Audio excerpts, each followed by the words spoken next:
Drone footage reveals remnants from the past. What is this place? And why is it underwater? An aerial view uncovers a puzzling pattern and an eerie mystery. Who was John Greer? And why is his tombstone in the middle of the Gulf of Mexico? Eyes above the ocean floor capture an incredible sight. If it is a road, how old is it? Satellite images shed light on an ancient mystery. The belief is that these formations could be as old as 40,000 years. Everywhere we look on our planet, there's evidence of the past. In nature, in buildings, in relics. Each holds a mystery that technology now allows us to see from above. What new secrets are revealed?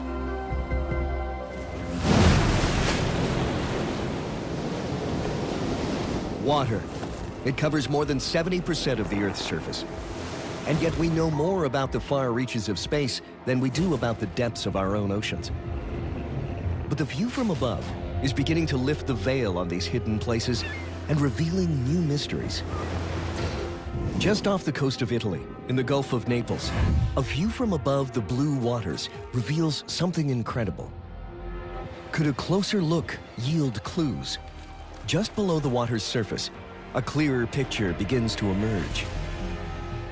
Divers have found rich marble floors and mosaic-tiled pools hidden for centuries under the sand. Now, what's incredible is that this site covers an area of more than 170 hectares. A massive expanse of submerged ruins, and something even more haunting, scores of sunken statues. What is this place? And why is it underwater? Can the view from above provide answers? Found along the neighboring shoreline are more ruins. These are remnants of an ancient Roman city known as Baiae. But somewhere along the line, half of this harbor city got swallowed by the sea and lost for centuries. What led to this unfortunate fate? And what else can be learned with a view from above? Now, if you want to begin to unravel the mystery of Baiae, understanding its location is key. Baiae is located on the coast of Italy, south of Rome, which of course was one of the greatest capitals of the ancient world. It was from this place that rulers, politicians, and business people controlled the Roman Republic and later the Roman Empire, one of history's largest powers. And Baiae is where these important players would come in search of something the Romans called otium. Otium can be translated to a pause, a break, or leisure. To put it simply, this is where Rome's rich and powerful went on holiday. And it's where many of Rome's elite built their vacation homes. You might recognize the names of some of the property owners, including Julius Caesar, politician Mark Antony, the statesman and philosopher Cicero, as well as the infamous Roman Emperor Nero. Given the enormous amount of wealth and power concentrated here, this seaside resort evolved, or perhaps we should say devolved, into a kind of sin city.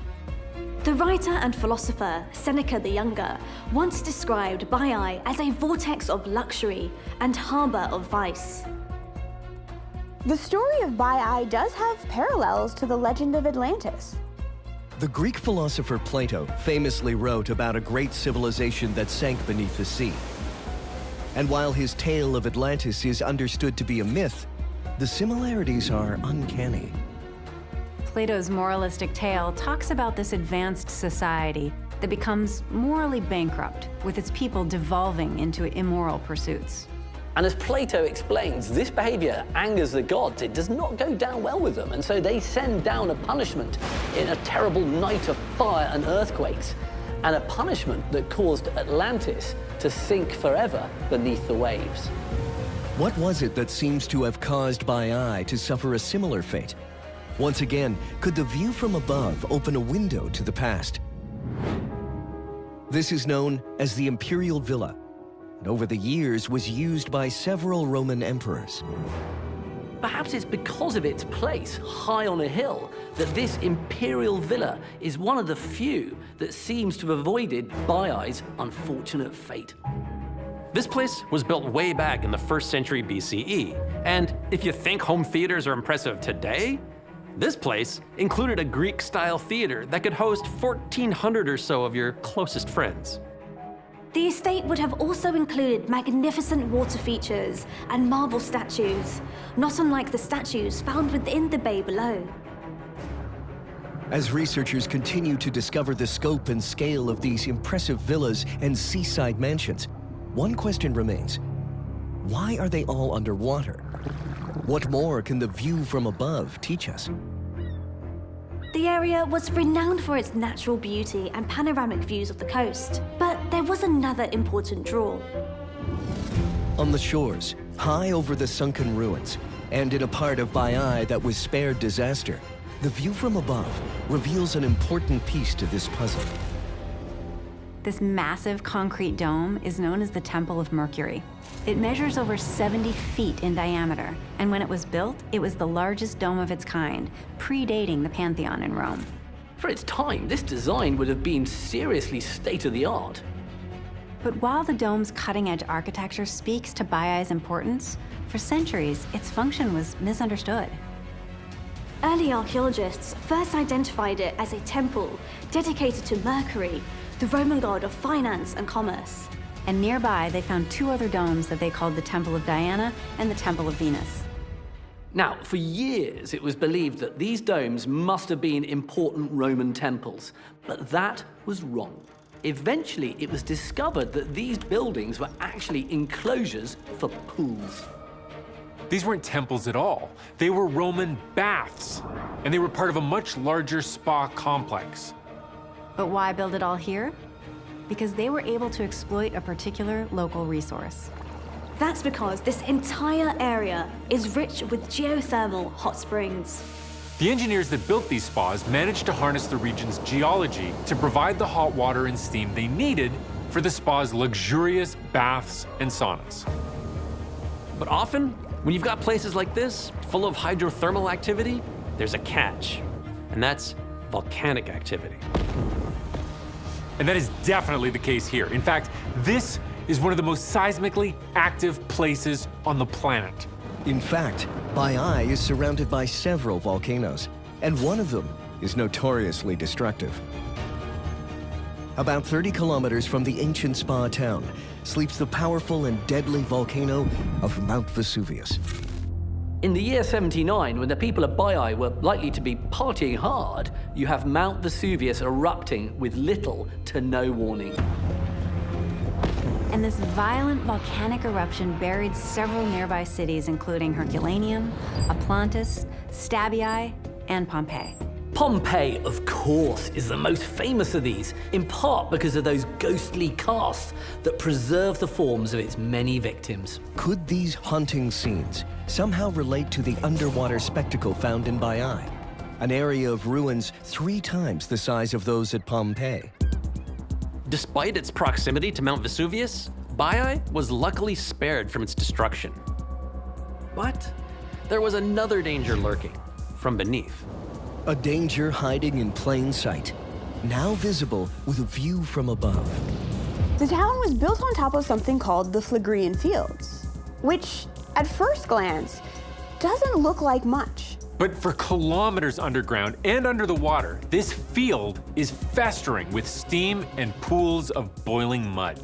And the reason this happens is that below the surface, this is one of the world's 20 or so known supervolcanoes.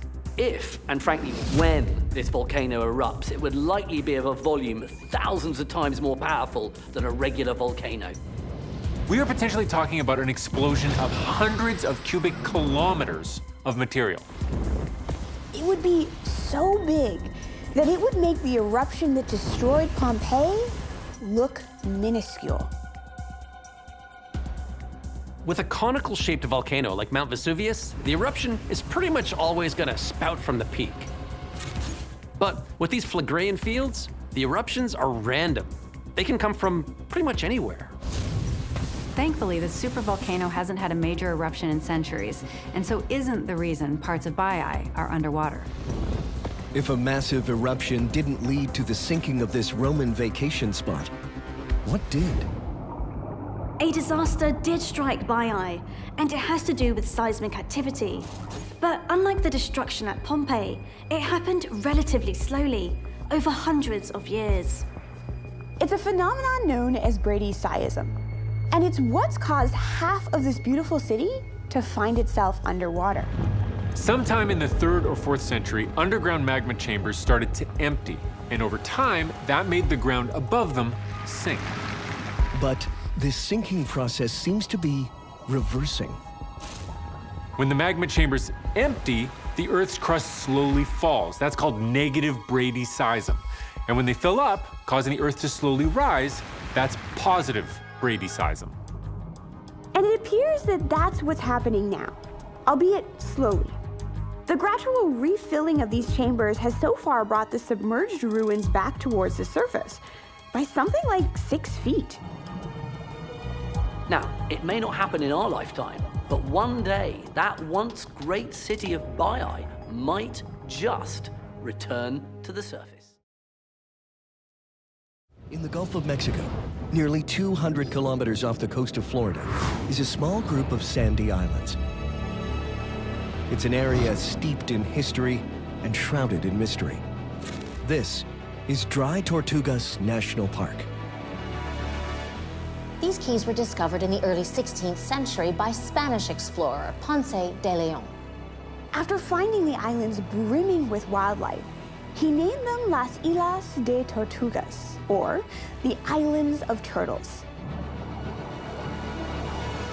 The location is home to historical Fort Jefferson and has been a significant site throughout American history. And it's here, from high above Fort Jefferson and the small cluster of sand keys, that a new mystery unfolds.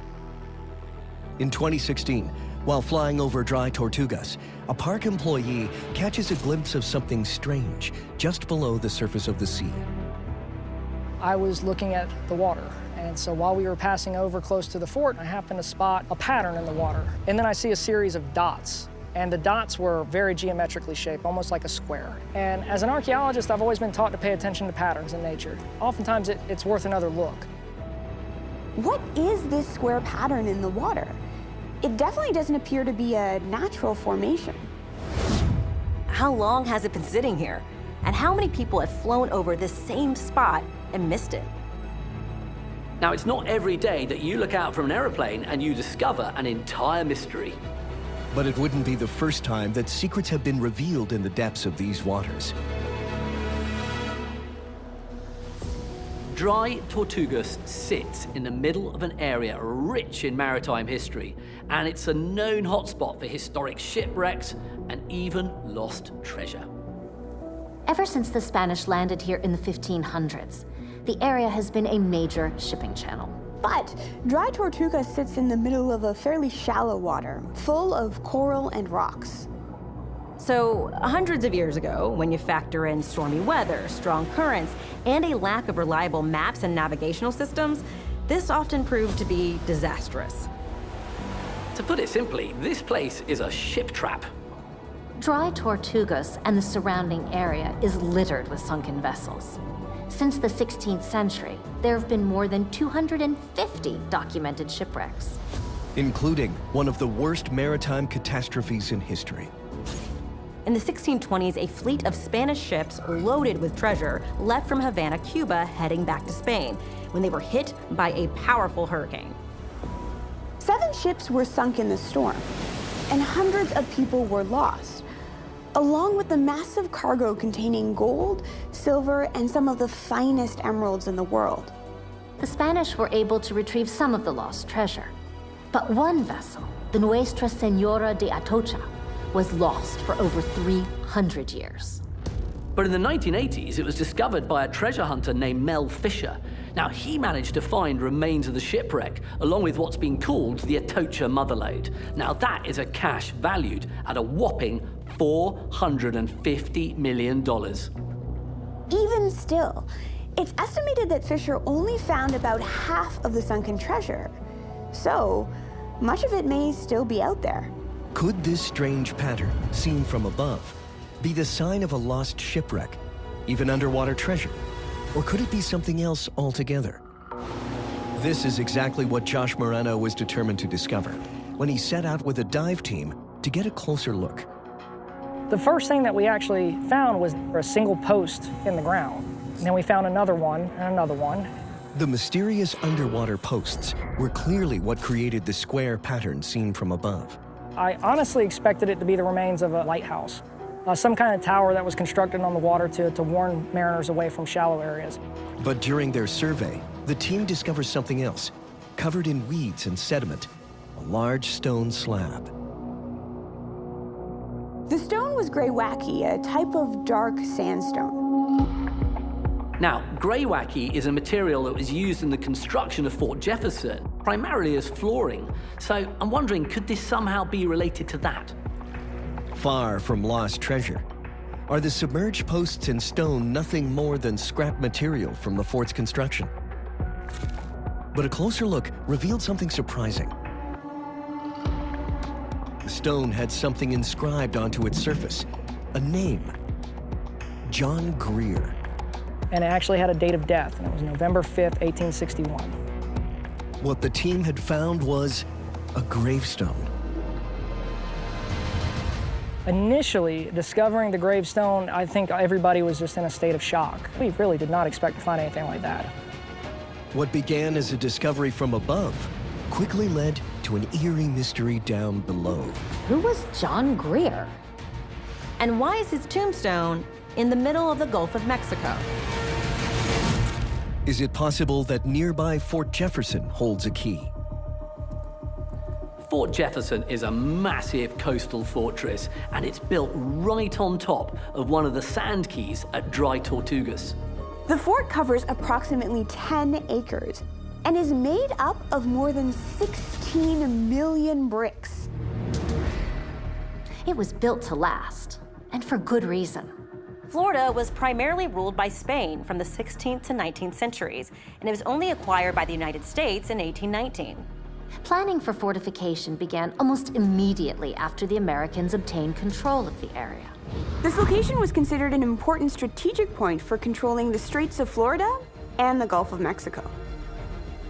And the primary objective, at least initially, was to ward off pirates.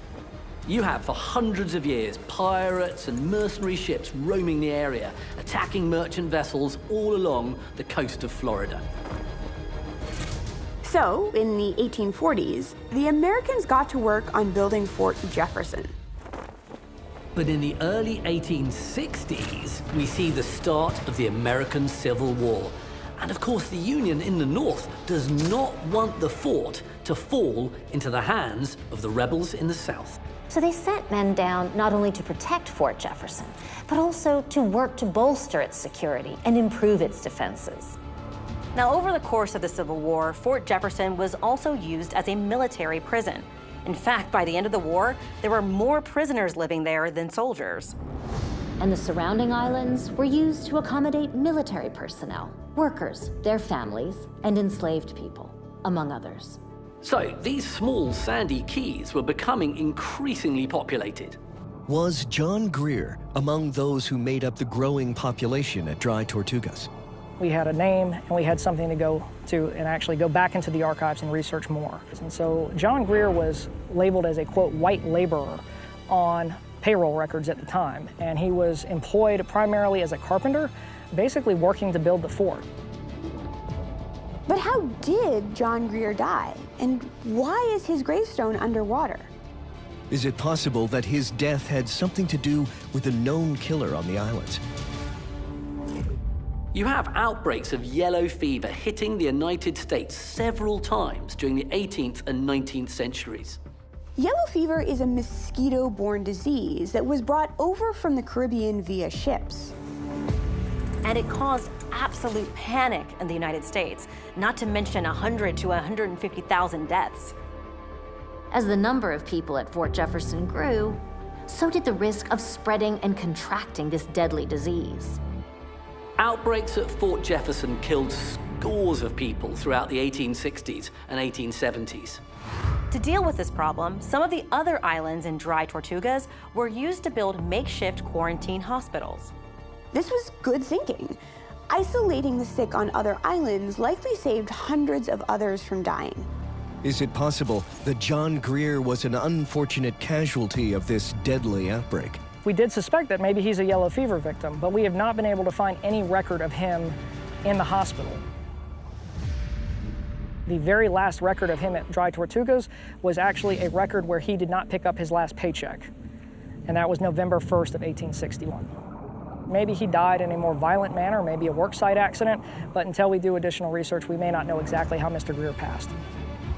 While the circumstances surrounding his death are murky, something else remains unclear. Why his tombstone was found underwater? What other clues might be found with a view from above?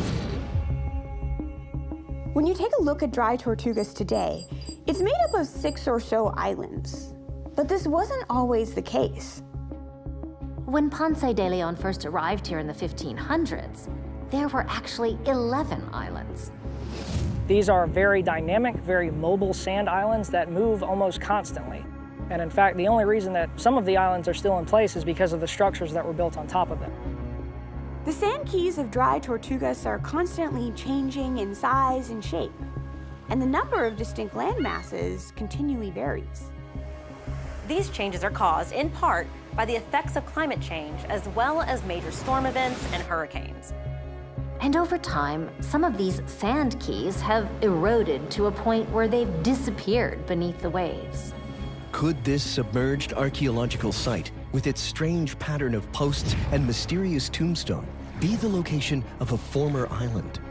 I immediately went back to historic charts of the area and was able to figure out pretty quickly that there was a structure on what was formerly an island, but that structure was not a lighthouse, but it was actually a hospital, and that island has not been above water for about the last 100 years. They had actually described building a quarantine hospital in that location with very specific measurements. It was a 30 by 34 foot stilt structure that was, quote, hurricane proof.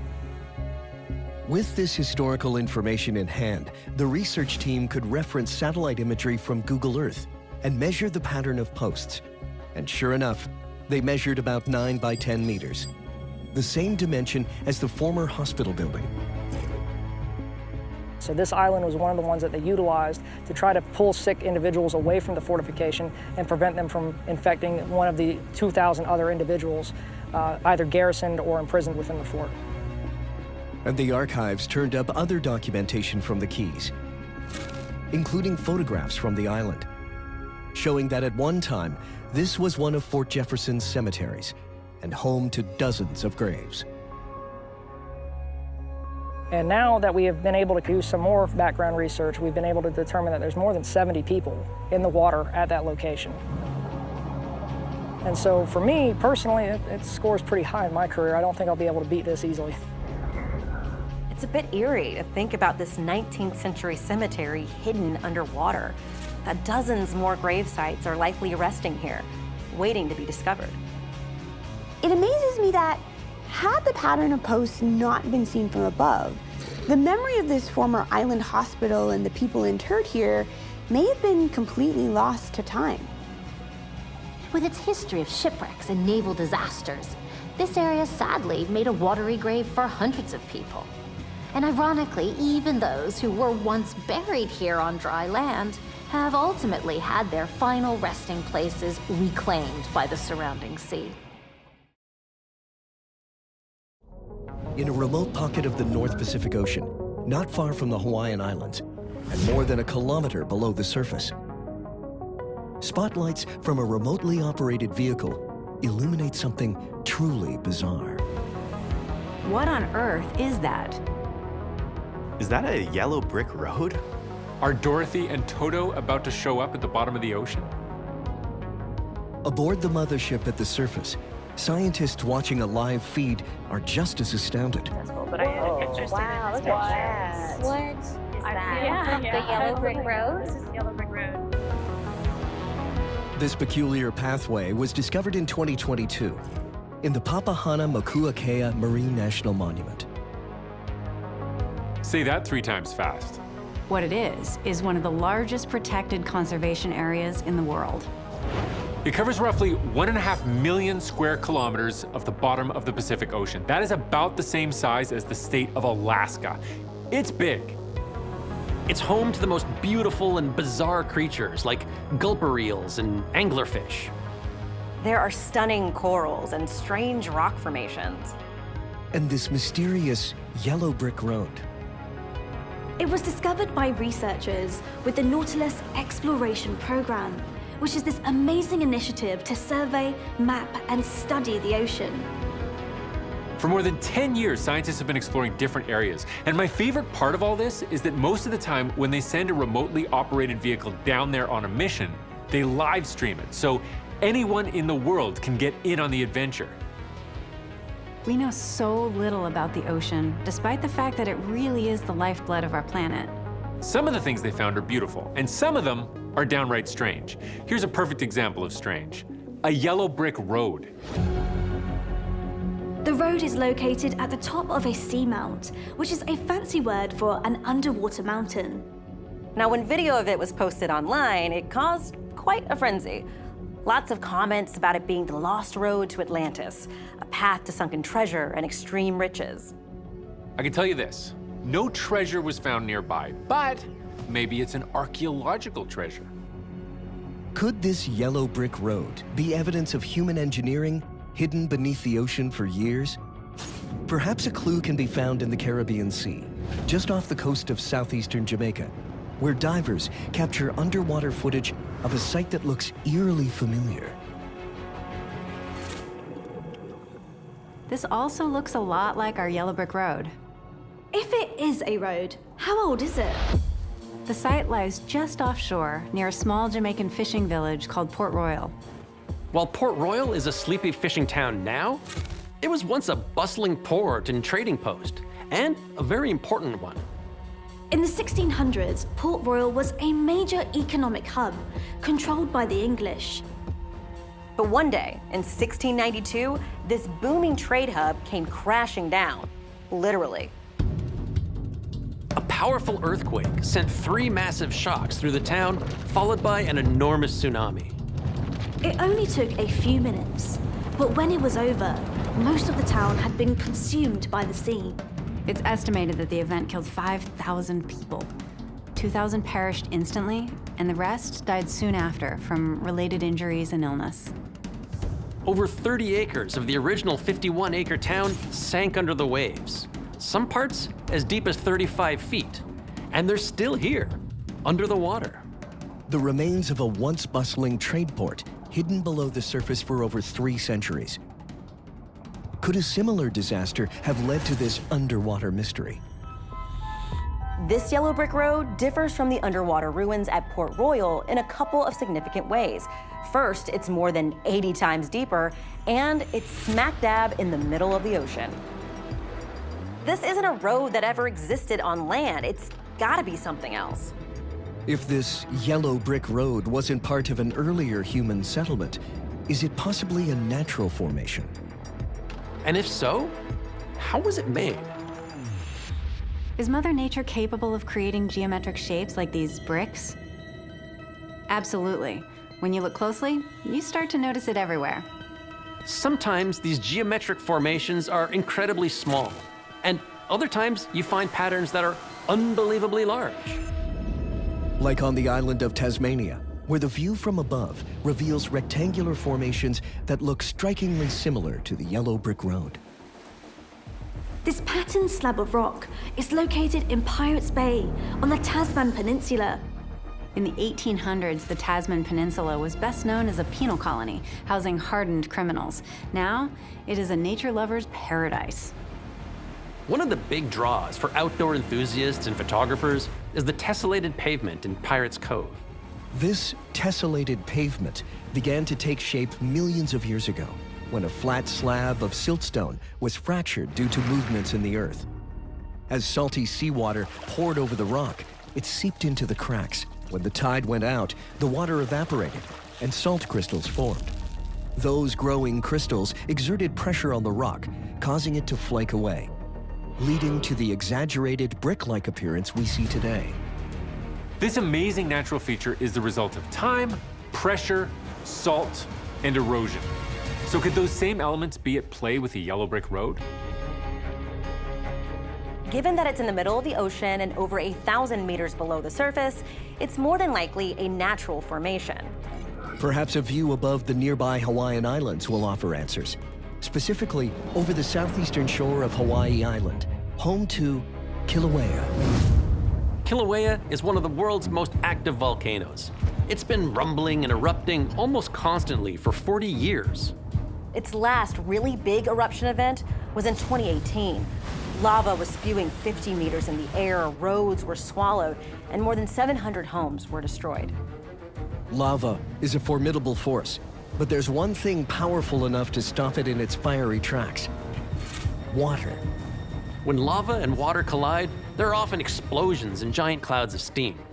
The lava can harden into these incredible formations, and the seamount where the Yellow Brick Road is found is proof of that. Seamounts are formed when magma rises through cracks in the Earth's crust and erupts at the seafloor. Eventually, the volcanic activity subsides, and what's left is a mountain of hardened lava. The seamount where the Yellow Brick Road is located is millions of years old. But if you really want to appreciate how it formed, you can pop down to the South Pacific, where magma is rising through the Earth's crust right now at an active undersea volcano. The Cavachi volcano clearly demonstrates that when lava and water meet, explosive things happen.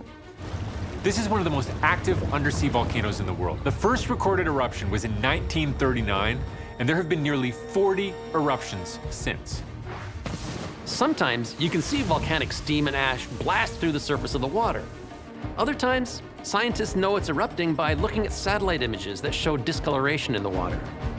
The collision of lava and water can create a whole host of incredible formations, from large seamounts and underwater volcanoes to more delicately shaped towers, caves, and vents. But the bottom line is that Mother Nature can create magnificent sculptures when she combines water and lava. Even a Yellow Brick Road? We know this is natural, but I've never seen underwater rocks this color and shape before. This combination of colors and shapes is unique, but if you look at those elements separately, you can see that other structures in the area have similar features. This cliff face at a neighboring seamount has similar coloration, and this basalt rock has a well-defined brick-like pattern. The Yellow Brick Road was only found recently. As far as scientific discoveries go, it's a baby. Some of our planet's most unique features are studied for years before scientists can say exactly what they are or how they came to be. No one is ready to say with 100% confidence what this Yellow Brick Road is, but based on known science, there are some probable explanations. At some point, millions of years ago, scorching lava likely came into contact with water and then rapidly cooled in a process called quenching. As it cooled and solidified, fractures would appear, giving it its brick-like appearance. It's sort of like when mud dries, hardens, and cracks. Over time, the surface of the hardened lava might have experienced a chemical reaction, similar to when rust forms on metal. That resulted in its distinctive yellow hue. This Yellow Brick Road is another one of Mother Nature's incredible masterpieces. As humans continue to study the seafloor from above, who knows what we'll find? The ocean covers about 70% of the planet's surface, and we've only explored about 5% of it. Honestly, that's one of the most exciting things about the world today. Everybody's obsessed with Mars, but we haven't even finished exploring the Earth yet. It's amazing. The view above Australia reveals something curious off the coast. Scattered throughout the blue waters of the Gulf of Carpentaria, a series of unusual structures. They appear to be some sort of rock formation. It also looks like they're partially submerged in the water. Some of these things have been measured at 1 meter high and over 280 meters long.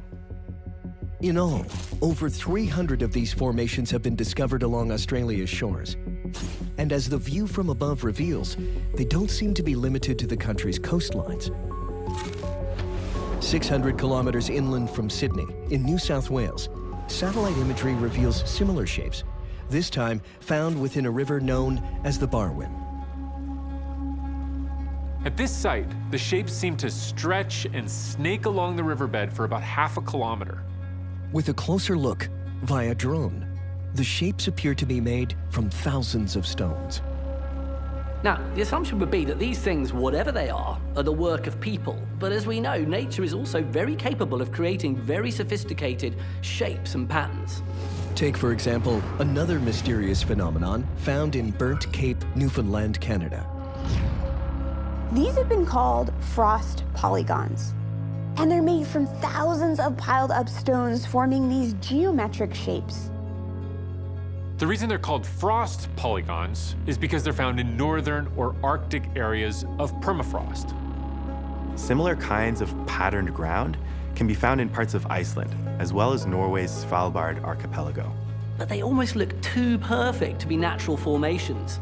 But that is exactly what they are. In the colder months, the ground surface freezes and cracks, and in the warmer months, these cracks fill with water, which collects and freezes in the permafrost below. Over time, these ice wedges cause a buckling at the surface, creating these geometric formations. While Australia's climate wouldn't produce frost polygons, is it possible that the shapes we're seeing are somehow created by the environment? Another example of nature's creative force can be found in California's Joshua Tree National Park. These are known as broken terrace walls. And while they look like they may have been cobbled together by a stonemason, these are also natural formations. The walls, or dikes as they're known, began millions of years ago when molten magma pushed up through cracks in the granite stone.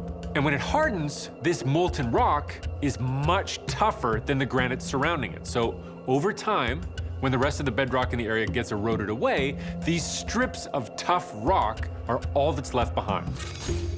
But the stone formations found across Australia's waters are made up of individual stones that seem to have been stacked by hand. Is it possible they were built by people? As the view from above shows us, humans around the world have been building rock formations for thousands of years. Just southwest of Joshua Tree is Anza Borrego Desert State Park, where the view from above uncovers more striking rock formations. Dotting the desert landscape are some 500 mysterious stone circles. The remnants of these stone formations vary in size from approximately 5 to 12 feet in diameter. And while this park is nearly the size of the state of Rhode Island, these hundreds of circles are concentrated to an area just over 15 square kilometers. No one is quite sure how old these ring shapes are, but it's believed that they were built by Native Americans thousands of years ago. Now, the reason for making these circles isn't entirely clear, but past theories have suggested they might have been used as kind of ritualistic or ceremonial sites. But current thinking is that they may have been used by early hunter-gatherers as places to rest and take overnight shelter. And for this reason, they've come to be known by some as sleeping circles. Some have estimated that they could be anywhere from 2,000 to 10,000 years old. If people did build these rock formations in Australia, it seems unlikely that they functioned as shelters or ceremonial sites because they're all offshore or in riverbeds. But seeing as how people have been using stone, well, since the Stone Age, how old might these structures be? So far, radiocarbon testing has proven really quite difficult, and no one has been able to date the formations with any reliable measure of accuracy. But locals in Brewarrina, right next to the Barwon River, will tell you the stone structures were built by people a very long time ago. The belief is that these formations could be as old as 40,000 years. If true, that would make them some of the oldest known human-made structures on the planet. There isn't definitive radiocarbon dating, but archaeologists believe that the structures were built more recently, probably within the last 1,000 to 3,000 years. Either way, these are still very old, with many of them being linked to pre-colonial Aboriginal communities. But the question remains, what are they? And what were they used for? As we know, people have been building stone formations forever and for various reasons. You know, you have religious and ceremonial sites, you've got astrological calendars, and you've got ancient dwellings. But there's also another important reason. From the waters of Australia to the deserts of Jordan, the view from above may once again offer a clue. This is the Harat al-Sham, also known as the Black Desert. It's a vast volcanic field covering more than 40,000 square kilometers. And this Black Desert is home to some fascinating stone structures. While they don't look like much from the ground, the view from above reveals a network of thousands of these massive stone-built formations. They've been called desert kites because their shape almost looks like a children's kite, especially when viewed from above. And they're not dissimilar to the shapes in Australia. The kites are believed to be Neolithic, potentially dating back as far as 7,000 BCE. They remained a mystery for years until researchers finally discovered their purpose. They're massive traps used to hunt animals like gazelle for food and for fur. The low stone walls were built to guide migrating herds and funnel them straight into the hands of Neolithic hunters. While these stone structures in Australia were built into water, is it possible that they exist for a similar purpose? Now, it turns out that these are also ancient traps, but these ones are designed to capture fish and other marine animals. The Inemba tribe that's local to the Barwon River refers to these traps as Baiai Nunu. According to tradition, the creator Baiai brought these traps into being by throwing a giant net across the river. This is taken from oral history that the inspiration for the trap's design was taken from nature, specifically from the pelican and how it scoops fish up with its large cup-like beak. You can see this mirroring of nature in that many of the traps are built in these cup-like U-shapes. And the U-shapes are all facing downstream, which would seem counterintuitive if you're trying to catch fish, but that's because the fish here are swimming upstream. So the fish swim upstream, guided by the stone walls. And then they land in these holding ponds, and it's here that the fish could be speared or even caught by hand. Rocks could also be placed strategically. You could block or unblock specific areas and channel the fish wherever you want. The beauty of these traps is that they could be kept in place forever. And when the gates were open, fish could swim in and out freely. They were also designed in such a way as to not inhibit the natural flow of the river. Based on local history and tradition, it's apparent that being responsible stewards of the river was extremely important. But what about the similar formations seen from above the country's shorelines? How did they work? The traps found along Australia's coasts, these were designed to use tidal fluctuations to achieve a catch. The stone walls are built low enough so that the fish can swim into the trap at high tide, but also high enough so that some of the fish get trapped in these stone pens when the tide goes back out. These Australian stone wall traps are a feat of engineering, and their traditional use is an example of sustainable fishing practices, created in harmony with nature. From the ground, many of these ancient traps would be totally missed. It's only when you look at them from above that you can fully appreciate their scale and the ingenuity of their ancient creators.